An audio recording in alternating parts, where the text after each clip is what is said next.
Buenas noches. Bueno, seguramente han visto el flyer ese que mandan por el grupo.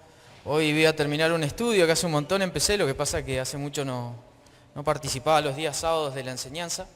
Creo que hace como 12 meses que terminé de hablar acerca de lo que sería la conciencia sana. Y habíamos hablado acerca de la conciencia, era un sistema de alarmas, no sé si recuerdan. Hablé acerca del corazón sano, hablé acerca del carácter sano, hablé acerca de la conciencia sana y hoy lo que vamos a ver es algo que tiene que ver con la conducta sana.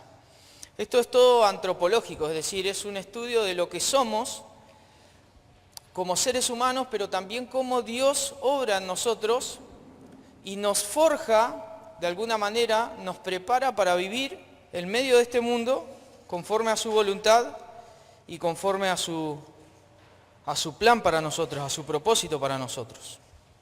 Ahora en esta parte que tiene que ver con la conducta sana, vamos a buscar Colosenses capítulo 3, verso 12 al 17. Gracias, Mito. Colosenses capítulo 3, verso 12 al 17, quiero que lo dejen ahí marcado, no lo vamos a leer ahora. En principio, quiero hablarte algo acerca de lo que significa la palabra conducta. ¿Qué es la conducta? Bueno, en el idioma hebreo, la conducta tenía que ver con la idea de un camino. Y en el griego, la conducta tenía que ver con un modo de vida. No tenía simplemente el sentido de un conjunto de actos mecánicos aislados, como podemos pensar en una conducta, algo reflejo. Por ejemplo, cuando van al médico y el médico le revisa el reflejo rotuliano, le pega ahí en la rodilla y salta la rodilla, ¿no? Eso sería la conducta normal de un reflejo allí en la rodilla. Pero no tiene que ver con actos mecánicos, sino con una manifestación externa de la orientación total que tiene el ser humano. Eso es la conducta. La conducta constituye el vector dinámico donde convergen la voluntad, los afectos y el intelecto. Todo eso es lo que hace a la conducta. Es la persona que se mueve e interactúa con la realidad que se le plantea en su existencia. El hombre, en la medida en que empezó a tratar de filosofar en cuanto acerca de la conducta, cómo el hombre se comporta, allí en el pensamiento griego se entendió como que la conducta era el resultado de algo virtuoso, una habituación virtuosa. ¿Qué significa esto? Ellos decían que la conducta podía ser moldeada para alcanzar lo que es la plenitud. Por ende, ellos asociaban que la conducta del hombre era el resultado de algo que iba siempre hacia lo virtuoso, por lo menos en la filosofía griega. Luego vino el pensamiento de Tomás de Aquino y dijo, no, la conducta normalmente no tiene tendencia hacia lo bueno. La conducta, si vos la desapegás de lo trascendente, de lo que tiene que ver con Dios, de una visión de Dios, entonces no tiene horizonte, no tiene finalidad. Luego vino el giro de los pensadores y dijeron, no, la conducta está justamente asociada a lo que Kant llamó el imperativo categórico. Y ustedes van a decir, bueno, ¿para qué me sirve esto? Bueno, ya vamos a llegar a eso. Donde la conducta se mide solo por las consecuencias o el consenso social imperante, es decir, que la sociedad diga que algo está bien, entonces eso está bien, o en definitiva, lo que vos pensás que te hace bien, entonces eso está bien. Pensá lo que los griegos antes, ellos decían, la sociedad, de alguna manera, camina hacia una plenitud. Después vino Santo Tomás y dijo, no, si vos sacás a Dios esa plenitud no existe. Luego vinieron los pensadores de no hace mucho y dijeron, no, pará, no tiene nada que ver Dios. Si vos pensás que algo te hace bien, si vos pensás que algo funciona, esa puede ser tu manera de vivir. Y si la sociedad lo impone, también. Pero finalmente vino la Reforma y sostuvo que la conducta humana está radicalmente afectada por la caída, por el pecado. Y ningún sistema de valores humano o racional puede producir una conducta genuina hacia el bien o hacia Dios.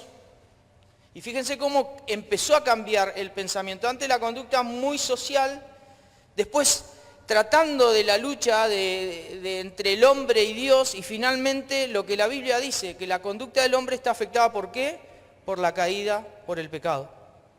Y esto es importante, porque siempre que pensamos en conducta estamos pensando en algo que no es simplemente el estereotipo de lo que somos, sino que habla algo más profundo de la conducta de lo que realmente somos. Por eso nosotros empezamos hablando acerca del corazón, acerca del carácter, acerca de la conciencia, pero también hoy estamos viendo lo más exterior, que es la conducta, que es el camino que elijo, es la manera en la cual me conduzco o me muevo. Yo pensaba mientras hacía este estudio, si hay factores que son espirituales y afectan la conducta, sí, lo veíamos recién, el pecado afectó nuestra conducta, pero también pueden haber otras cosas que afecten la conducta del hombre. Existe lo que es el condicionamiento, como nosotros somos polvo y como seres materiales, pueden haber condicionamientos que afecten nuestra manera de pensar. ¿Existen enfermedades que afectan la manera de pensar de las personas? ¿Sí o no? Sí. Y si afectan la manera de pensar, ¿ustedes creen que pueden afectar también la manera de actuar? Lógicamente que sí. Hay muchos síndromes físicos que afectan la manera en la cual la persona puede conducirse. También existen condicionamientos socioculturales y familiares. La manera en la cual el entorno que yo tengo me puede afectar a mí. Un entorno muy disciplinario, un entorno muy laxo, un entorno de mucha riqueza sin control, o un entorno de mucha pobreza también, puede llegar a afectar lo que soy. Puede llegar a construir en mí una forma de pensar que después define la forma en la cual yo me conduzco. Pero también el factor espiritual. Y allí empezamos a ver no solamente lo que Dios nos dice, sino también lo que Dios establece, porque la revelación de Dios no es simplemente para decirnos que es verdad, hay una depravación en toda la humanidad, sino también para decirnos que hay gracia y hay libertad.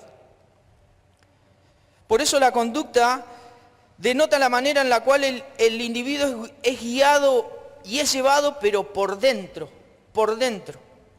Siempre hablando de estos factores que habitúan a lo normal, ¿no? Los estoicos pensaban siempre que la conducta ejercida con autosuficiencia era la manera correcta y era la manera sobresaliente de ir por el camino de la vida. Mientras más estoicismo, mejor entonces van a ser las decisiones que tomes y por ende mejor es tu conducta.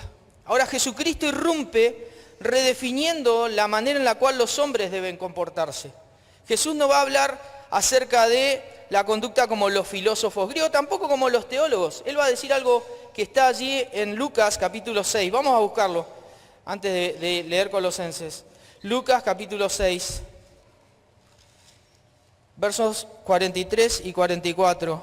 Dice, no es buen árbol el que da malos frutos, ni árbol malo el que da buen fruto, porque cada árbol se conoce, ¿por qué? Por su fruto. Entonces Jesús nos plantea ahora que la conducta no surge de cualquier estado, sino que es lo que conecta con el corazón. Si el núcleo del hombre está viciado, entonces la práctica del hombre va a ser corrupta, por más sofisticada que sea la máscara que el hombre se ponga. Y así el apóstol Pablo, allí en Colosenses, que es el pasaje que hoy vamos a leer, nos va a hablar acerca de lo mismo. Pablo en su cristocentrismo, que era radical, va a evocar esta idea de que la conducta es una clase de vestimenta, es la indumentaria visible de un hombre que en su interior ha sido redimido. La conducta es la manera en la cual no solamente yo voy a vestir, sino la cual los otros van a ver mi vestimenta y van a ver qué es lo que yo muestro. ¿Sí? Es una manera de mostrar. Entonces vamos a leer desde el verso 12, por lo menos ahora, dice, vestíos pues como escogidos de Dios, santos y amados, de entrañable misericordia, de benignidad, de humildad, de mansedumbre, de paciencia, soportándoos unos a otros. Pero quiero que te quedes con estas tres palabras que son muy importantes. Vestidos pues. Acá hay tres términos que se asocian a identidad. No sé si los lograron detectar. Hay varios términos, pero hay tres que son asociados a identidad. ¿Cuáles son esos tres? Bien, escogidos, santos y amados. Si nosotros nos tenemos que vestir es de acuerdo a la identidad que tenemos. Imagínate una persona que es de River y se viste como de Boca en la hinchada de River, en la barra de River. ¿Qué le va a pasar? Por más que diga yo soy de River con la camiseta de Boca, ¿qué le va a pasar? Lo van a destruir. ¿Por qué? Porque se equivocó de vestimenta. Su identidad interior no se correspondía con la vestimenta que tenía que llevar, que era la remera de River, la camiseta, no sé. Ahora, en la vida cristiana es igual. Somos elegidos, y esto es una identidad exclusivamente que Pablo piensa en Israel. Elegidos, y él está pensando en Israel, pero no asocia la identidad de Israel como nación, sino que ahora la asocia hacia el pueblo de Dios, una entidad multiétnica que somos nosotros, porque la iglesia no somos todos judíos acá, ¿o no? ¿Hay alguno? No hay ninguno acá, ¿sí? Asocia el término que usaba hacia Israel para la iglesia. Pablo, de esa manera, dice que la conducta no es un logro humano, sino es este estatus divino. Fuimos escogidos por Dios. ¿En qué momento fuimos escogidos por Dios? Antes de todo, en su ser, en su esencia, en la eternidad, porque la eternidad es Dios, Él es eterno. Y la elección de Dios es eterna, estaba en Él. Antes de que hubiera existido algo, nosotros estábamos en Él. Esa es la realidad de nuestra identidad, escogidos, santos. Santo significa que Él nos escogió, pero además nos apartó para sí. Nos consagró. Y esta consagración no es separatista como la de los fariseos, es una consagración que debe, en mi conducta, redefinir la forma en la cual interactúo con la sociedad. No soy santo para aislarme, soy santo para estar como Jesús, que estaba en el medio del mundo, comía con los pecadores, pero santo. Y finalmente, amados, y esta es la parte más linda de la identidad. Dios me eligió, Dios te eligió, Dios te hizo santo, te apartó para Él con un propósito en un mundo caído, como Jesús ora en Juan 17, pero no solamente eso, sino que nos ama. Y esto es una acción, es un perfecto pasivo, es decir, una acción que también comienza en la eternidad, pero se hace evidente en nuestra realidad presente. Dios nos amó eternamente. Elegidos, santos y amados, esto nos habla de una identidad, y como tenemos esta identidad no me puedo poner la remera de Satanás. Tengo que ponerme la remera que corresponde a esa identidad. Si soy de River, me pongo la remera de River. Yo soy independiente, pero me da el ejemplo del diablo rojo, ¿sí? Entonces vamos a usar la remera de River, ¿eh? Si soy de River, me pongo la remera de River. Si soy de Boca, me coloco y me visto como tal. Y pensaba en esto de la gracia, ¿no? La gracia de Dios. Y esto me hizo acordar a cuando en Lucas capítulo 15 dice que el Señor estaba contando 3 parábolas y la tercera de ellas fue la parábola del hijo ¿qué? El hijo perdido, el hijo pródigo. Y dice que el padre fue movido a misericordia cuando lo ve venir al hijo, ¿sí?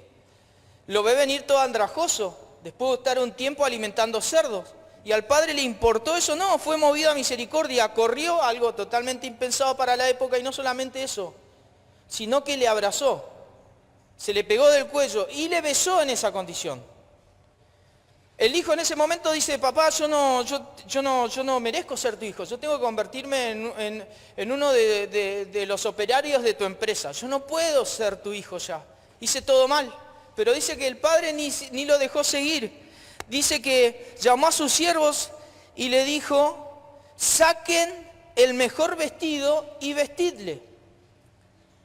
Vestidos como escogidos, santos y amados. Una identidad. El papá de ese hijo le confirió al hijo nuevamente la identidad y lo vistió. ¿Para qué? Para que el hijo no sea un siervo en el peor de los sentidos como el hijo pensaba, sino que sea recuperado en su identidad como hijo.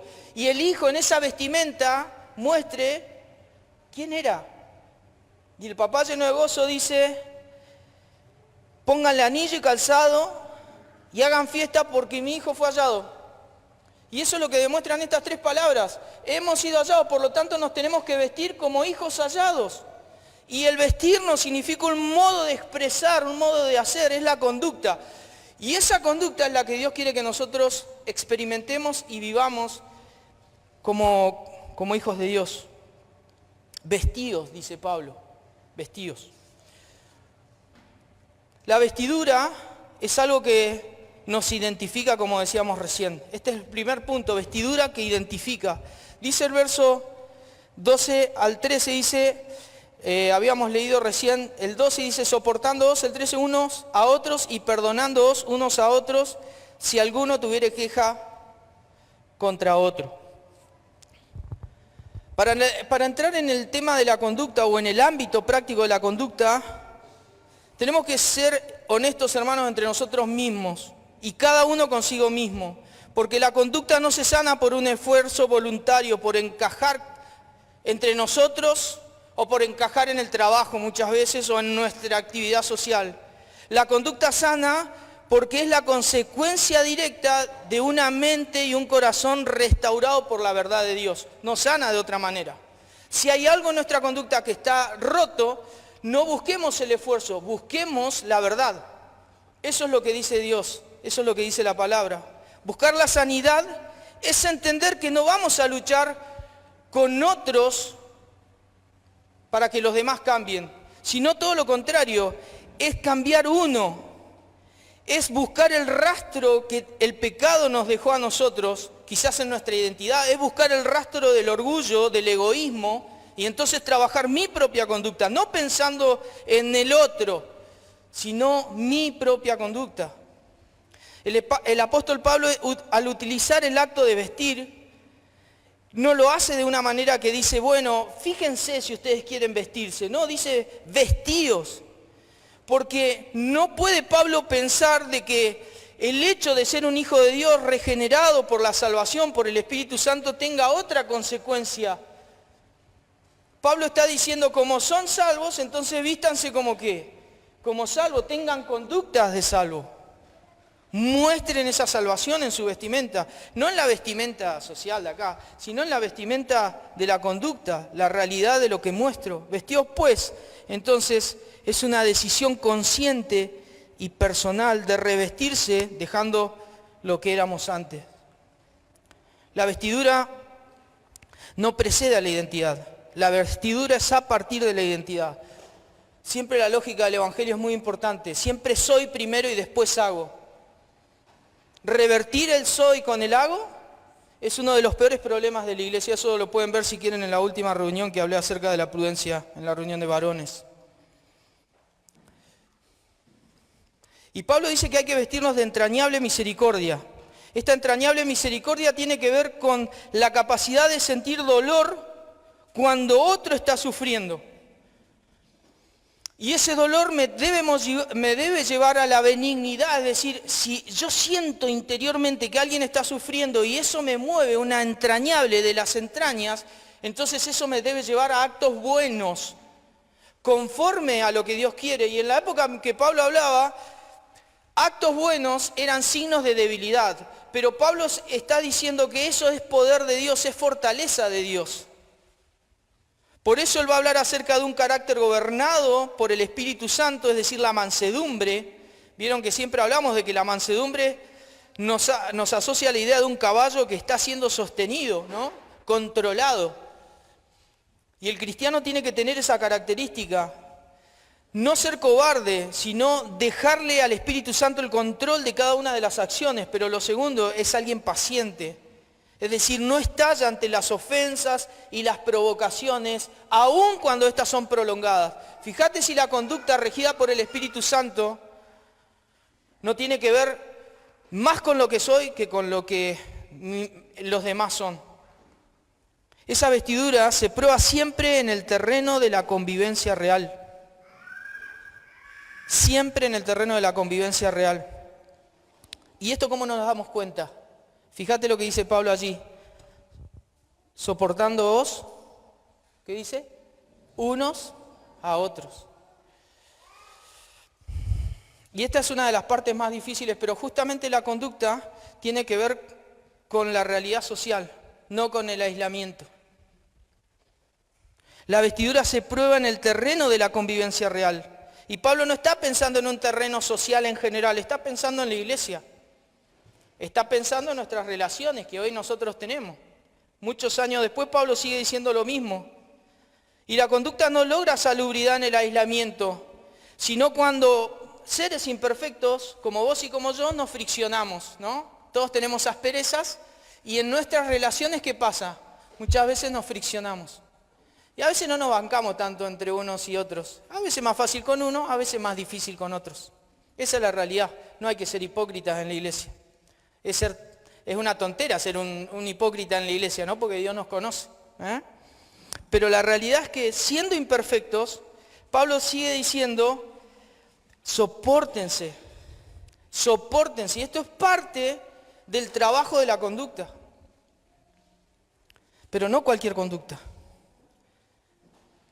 Y yo pensaba que hay cosas, ¿no? Que muchas veces nosotros no nos damos cuenta, pero son una torpeza en las relaciones. Y entre ellas es el aparentar entre nosotros. ¿En la familia podemos aparentar? ¿En casa aparentamos? No, nos conocemos tal cual somos. Pero a veces en la iglesia queremos aparentar. Y pasa muchísimo, hermanos, de querer aparentar. Miren, en la iglesia hay cosas que mejorar. Yo les pregunto, ¿hay cosas que mejorar siempre en la iglesia, sí o no? Sí, siempre hay cosas que mejorar. De hecho, uno mismo tiene que mejorar. ¿Hay cosas que cambiar muchas veces? Sí. ¿Hay que renovar? Sí. ¿Hay que madurar? Sí. ¿Hay muchas veces que modificar? Sí. Pero ¿bajo qué vestimenta? Esa es la pregunta clave. ¿Bajo qué vestimenta mejoro? ¿Qué clase de conducta tomo para mejorar? ¿Nos reventamos a bibliazo a ver quién es más bíblico? ¿Quién es más espiritual? Entonces yo soy que es más espiritual, entonces te hundo porque mi espiritualidad me lleva a la humildad y me siento orgulloso por esa humildad. Y contradigo todas las cosas y entonces me empiezo a comportar en un ambiente donde yo tendría que mostrar otras características que fue la que Pablo mostró aquí. De entrañable misericordia, benignidad, paciencia, mansedumbre. Muchas veces hacemos del ambiente de la iglesia una apariencia y no funciona así. Por eso Pablo sabe que muchas veces estas cosas van a pasar y va a decir, sopórtense unos a qué, a otros. No dice váyanse, no dice abandonen porque los hermanos de Resistencia 131 son incambiables, abandónenlo. No dice eso Pablo, dice sopórtense, sopórtense. Así que yo sé que tengo aspereza, pero yo también sé, hermano, que vos también tenés asperezas. Y en algún momento quizás esas asperezas nos lleven a limarnos un poco. Bueno, tendremos que aprender esto, lo que dice Pablo, aprender a conducirnos bajo la óptica del Evangelio. Esta vestidura es algo que nos identifica, ¿sí? Lo segundo, también esta vestidura es un vínculo que une. Porque no se queda Pablo en soportar, no se queda solamente en el aguante. Mirá lo que sigue diciendo en el 13. Si alguno tuviere queja contra otro, de la manera que Cristo os perdonó, así también hacedlo vosotros. Y sobre todas estas cosas vestido de amor, que es el vínculo perfecto. Y ahí vamos a quedar. La verdad de Dios no es una teoría, no es simplemente una cuestión de contemplación. La verdad de Dios es la medicina que salva nuestra vida y sobre todo en estas cuestiones de relación. Cuando la verdad se traduce en perdón e integración, algo que estuvimos viendo con los jóvenes acerca de la disciplina, el cuadrilátero de la disciplina.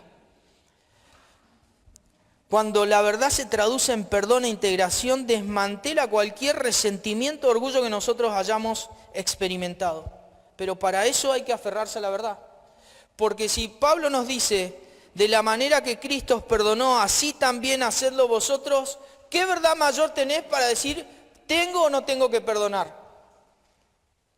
Pregunto. No nos quedan dudas. Pablo pone el axioma que no es superado por nadie. ¿Fuimos perdonados? Sí. ¿Por quién? Por Dios, por Cristo. ¿Y entonces qué tenemos que hacer? Y el perdón es algo que Pablo describe como una cuestión de gracia. Utiliza la palabra gracia para hablar acerca de este perdón. Tiene que ver con un acto de la voluntad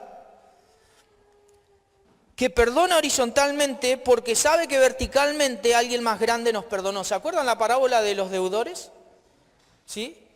La parábola de los deudores habla acerca de un amo que perdonó una deuda infinita a alguien, a uno de sus siervos. Y ese siervo no puede perdonar una deuda muy pequeña a uno de sus compañeros. Por eso, el perdón vertical tiene que ayudarnos en nuestra dificultad a perdonar a nuestros hermanos. Este soportar no se queda solamente ahí. Habla acerca de perdón, del amor. Este amor que es el vínculo, dice Pablo. Vestidos del amor que es el vínculo perfecto. Este vínculo es lo que sujeta las articulaciones, son los tendones. Son palabras que se utilizan en la medicina. Lo que te sostiene, el esqueleto, así como tu cuerpo sostenido por las articulaciones, la estructura de la iglesia de los hermanos es sostenida por el amor. Y el resultado de esto es lo que dice el verso 15, y la paz de Dios gobierne en vuestros corazones, a la que asimismo fuisteis llamados en un solo cuerpo y sed agradecidos. Entonces, si hay perdón, si hay amor, la paz gobernará. Allí la palabra la paz va a gobernar es la idea de un árbitro que en la antigüedad ejercía de juez en las Olimpiadas, en las decisiones finales. Es el que mantenía el orden y otorgaba el premio. Así tiene que ser la paz. Debe ser el árbitro en nuestras relaciones. Pero lógicamente la paz va a ser el resultado de nuestras relaciones y previamente nosotros cumplimos el vestirnos como corresponde. Entonces, vestidura que identifica, vínculo que nos une y finalmente verdad que transforma. Dice el verso 16 y 17, la palabra de Cristo mora en abundancia en vosotros, enseñándoos y exhortándoos unos a otros en toda sabiduría, cantando con gracia en vuestros corazones al Señor con salmos e himnos y cánticos espirituales.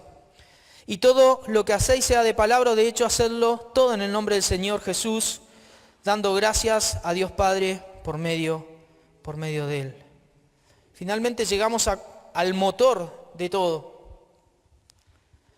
Al motor de lo que va a hacer que nuestra conducta se vuelva salubre. Que podamos disfrutar de estar vestidos con la identidad que tenemos. Y esto tiene que ver con la verdad. La verdad en la medida en que la conozco y la responsabilidad de aplicarla. Fíjate que Pablo no dice que la cultura o la costumbre familiar o los estigmas del pasado tienen que seguir operando en nosotros, sino lo que debe operar en mí para comportarme como es digno es la palabra de Cristo. Eso es lo que dice Pablo. Cuando nosotros desapegamos la palabra de Cristo de nuestro modo de actuar, entonces allí hay interferencias. Y allí surge todo lo que no tiene que ver con esta vestimenta, con esta identidad, sino que tiene que ver con las obras de la carne, de la cual Pablo infiere cuando dice al inicio de esta carta, haced morir lo terrenal en vosotros. La conducta no se sana mediante libros de autoayuda o eslóganes vacíos, sino mediante el asentamiento profundo de lo que es la palabra de Dios en la mente y el corazón. Cuando nosotros dejamos de leer la palabra de Dios, la oración, nosotros, si somos honestos con nosotros mismos, vamos a percibir que nuestra conducta cambia para mal. Cambia para mal. Por eso Pablo no va a decir la palabra de Cristo more simplemente, sino more en ¿qué? Abundancia. Abundancia en vosotros. Y eso significa que haga casa, no que sea un habitante ocasional, ¿sí? Sino que habite, que sea parte de mí, que su presencia esté viva y activa en mí. Que yo tenga una relación con la palabra de Dios de tal manera que todo lo que piense, todo lo que haga, esté filtrado previamente por lo que Dios quiere. Lógicamente vamos a tener problemas porque no somos perfectos, pero esto tiene que ser el motor en la manera en la cual nosotros experimentemos el cambio, la sanidad en nuestra conducta. Cuando la verdad habita profundamente se traduce básicamente en una corrección y edificación mutua, porque la palabra enseña y exhorta. Allí es que la palabra en nuestra mente tiene la función de corregirnos. Quizás nosotros no sabemos cómo, pero en algún momento la palabra, cuando mora en mí de manera consciente, me corrige. Nos quita el subjetivismo mundano que continuamente corrompe nuestra manera de pensar. A veces nosotros, hermanos, creemos que la cultura no impacta en nuestra manera de pensar. Y yo les puedo asegurar que hace 20 años no se pensaba como ahora, en muchas cosas. La familia, ¿no? Y los perrijos. Antes yo me reía de los perrijos. Pero resulta que conozco hermanos que le festejan el cumpleaños a sus perros. Está todo bien, festejar el cumpleaños, pero es raro. ¿Y eso saben por qué sucede? Porque la cultura impacta en nuestra manera de pensar lentamente y nosotros normalizamos y no nos damos cuenta hasta que los principios bíblicos están tan atrás que me comporto como las personas que viven bajo la cultura del mundo.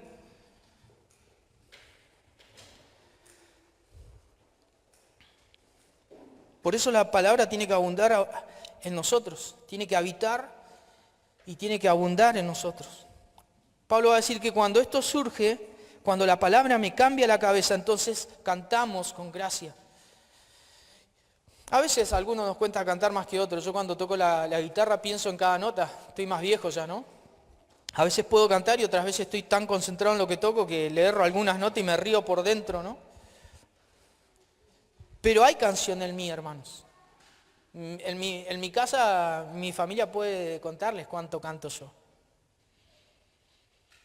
Pero esto surge, no lo digo por mí, sino en el sentido del cantar, esto surge por una mente saturada de la verdad. Pero no solamente saturada por la verdad, sino corregida por la verdad y también agradecida por la verdad.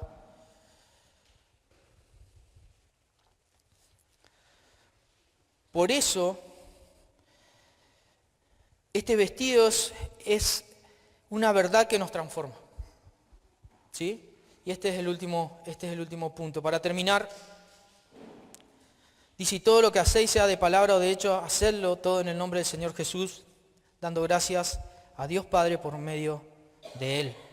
Miren, si hablamos del corazón como fuente de nuestras motivaciones, si hablamos acerca del carácter que forja nuestra estructura, nuestra manera de ser, si hablamos de la conciencia calibrada por el Espíritu Santo, entonces la conducta sana ya no es una opción, es un mandamiento.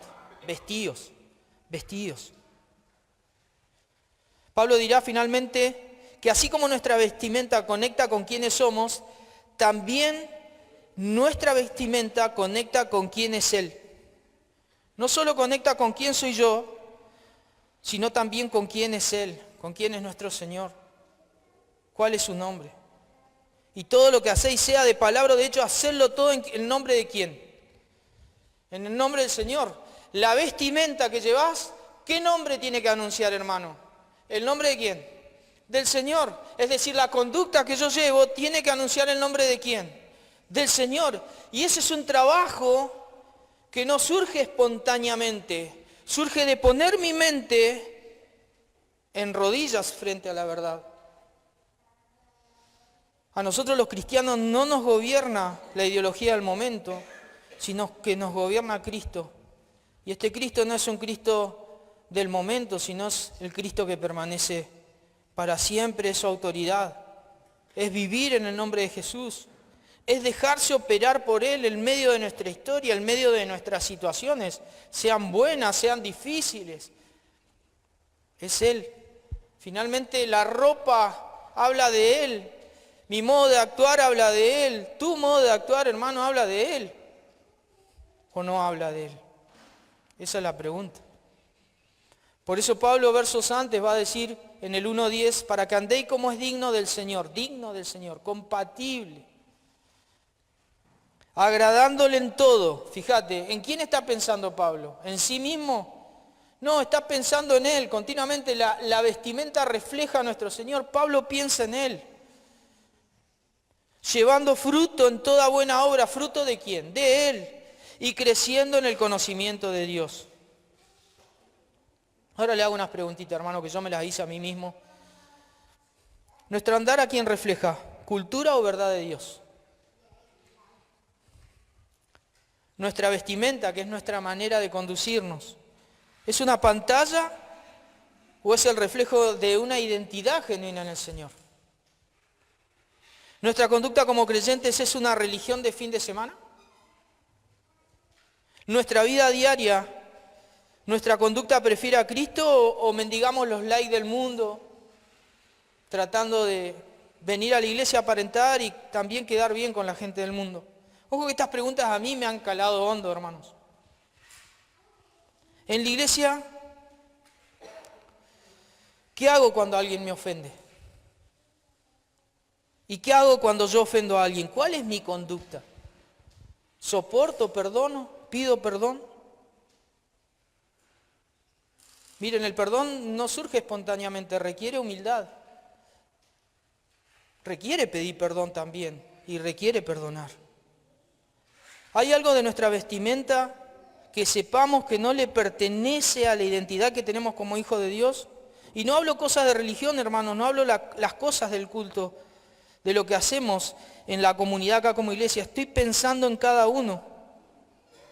Pensate en vos, hermanos, como si vos fueras Jesús hoy. Pensate como si vos fueras el Señor. Y entonces empieces a decirte, si yo soy Él, esto que hago, esto que pienso, esto que digo, ¿es del Señor o no es del Señor? Bueno, es ahí mismo donde nos damos cuenta lo que hay que sanar, el trabajo que tenemos que hacer en nosotros, en qué arrepentirnos, porque en definitiva lo que decidimos es a quién amamos primero. Y Pablo dice, todo lo que hagáis, sea de palabra o de hecho, hacedlo en el nombre de quién, del Señor.